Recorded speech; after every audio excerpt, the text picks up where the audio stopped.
Alors maintenant, ils ont mis dans la tête des gens que même quand ils étaient pas malades, avec des tests négatifs, c'était des bombes infectieuses virales. Donc vous allez aller en famille, là, tous tant que vous êtes, et vous êtes persuadés, réfléchissez 2 minutes, vous êtes persuadés que vous êtes contagieux. Même si vous vous dites, non mais j'ai aucun symptôme, mais peut-être je suis contagieux. Alors là, j'ai écouté hier, ça m'a foutu la larme à l'œil. Une femme qui disait à France Inter, le matin, oui, mais ma maman a 100 ans, et donc j'ose pas aller la chercher, je la prendrai pas cette année, parce que je m'en voudrais toute la vie si elle devait mourir, après avoir fait le réveillon chez nous. Mais j'ai envie de lui dire, madame, mais allez la chercher de suite. Elle a 100 ans. Qu'est-ce qu'elle risque? Elle risque de mourir. M'entendez, à 100 ans, bien sûr qu'on risque de mourir tous les jours.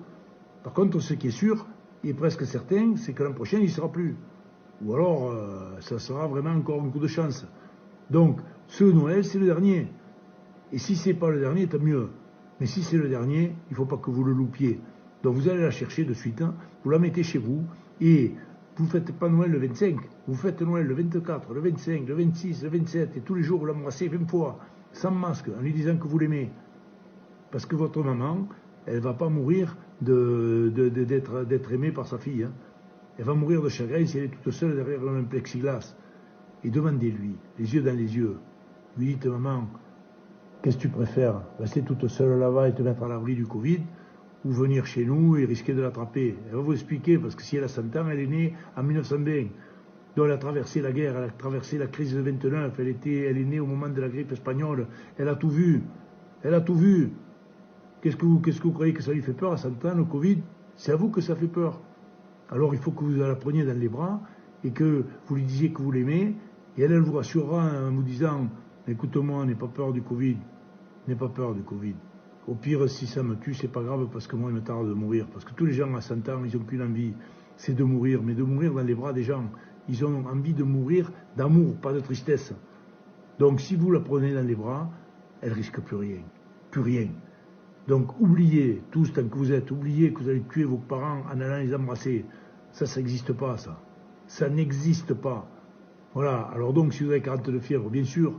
Par contre, ce qu'il ne faut pas faire, c'est les amener dans le métro, les amener au supermarché et les forcer à aller travailler à 100 ans. Parce que là, ils vont revenir malades. Parce que c'est là-bas qu'on attrape les virus. C'est pas en restant autour d'une bûche et surtout pas en étant à la cuisine.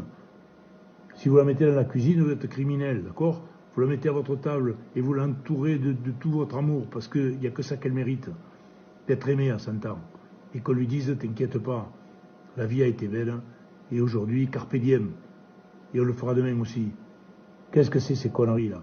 Ils sont fous, ces gens. Ils nous font oublier toute l'humanité, tout rapport humain. Il n'y a plus de culture.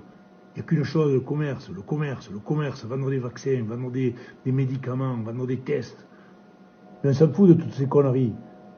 Il faut vivre normalement. Le risque, il fait partie de la vie. C'est imbécile de Véran qui nous explique que toutes les vies sont égales. Mais non, toutes les vies ne sont pas égales. Quand on a 30 ans et qu'on a un commerce et qu'on crève, c'est pas pareil que quand on a 100 ans et qu'on est dans une maison de repos. Alors bien entendu, ça fait de la peine quand on perd quelqu'un, même s'il a 100 ans. Mais quand même, c'est plus grave quand on en a 35 ou 40 et qu'on ne peut plus survivre parce qu'on n'a plus d'argent. Quand on perd une compagnie de théâtre, quand on fait du cinéma et qu'on ne peut plus faire ses films, plutôt que quand on a 95 ans et qu'on on risque de mourir. Mais on risque de mourir pour tout, pour une fracture de jambe, pour une infection, pour une grippe, pour tout. Qu'est-ce que c'est ces conneries? On est devenu fous, quoi. C'est plus une société qu'on a. C'est plus une société. On est géré par des types, c'est des clowns. Il faut arrêter ça. Alors maintenant, il faut que collectivement, on arrive à réagir et à se dire qu'on est des humains. Et les humains, ça vit en société. Ça vit pas un par un pour se protéger des autres. On ne se protège pas des autres. Pour s'aimer, il faut être à côté. Il ne faut pas être protégé, séparé par des glaces. Il faut se toucher. Donc maintenant, essayez de penser à ça. Oubliez que vous êtes contagieux quand vous n'êtes pas malade. Oubliez que vous êtes contagieux quand vous n'avez pas de test. Et lâchez-vous un peu. Ces mecs qui vous étouffent. Allez, passez de bonnes fêtes et embrassez-vous, putain. Embrassez-vous.